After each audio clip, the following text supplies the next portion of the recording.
মাগরিবের পরে কারোর সঙ্গে কথা না বলে এই দোয়াটি 7 বার পরে আল্লাহ তাআলার কাছে যা চাইবেন আল্লাহ আপনাকে তাই দান করবে। অভাবে আছেন, ঋণগ্রস্ত আছেন, মাথায় টেনশন, ঋণের বোঝা, বাড়িতে থাকতে পারতেছেন না, আল্লাহ সব আপনার পেরেশানি দূর করে দেবে ইনশাআল্লাহ। যদি আপনি আমলটি করতে পারেন, আমল মানুষের জীবন বদলিয়ে দেয়, আমল মানুষের জীবনকে পরিবর্তন করে দেয়। আল্লাহ তাআলা আপনার সব দোয়া কবুল করে নেবেন ইনশাআল্লাহ। মাগরিব নামাজের পরে কিবলামুখী হয়ে থাকবেন, কারোর সঙ্গে কথা বলবেন না, কারোর সঙ্গে কথা না বলে কিবলামুখী হয়ে আপনি পড়বেন আল্লাহুম্মা আজিরনা মিনান নার, আল্লাহুম্মা আজিরনা মিনান নার, আল্লাহুম্মা আজিরনা মিনান নার।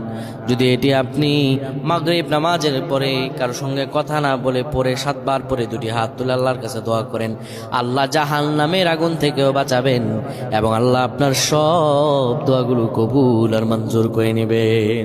আল্লাহুম্মা আমিন।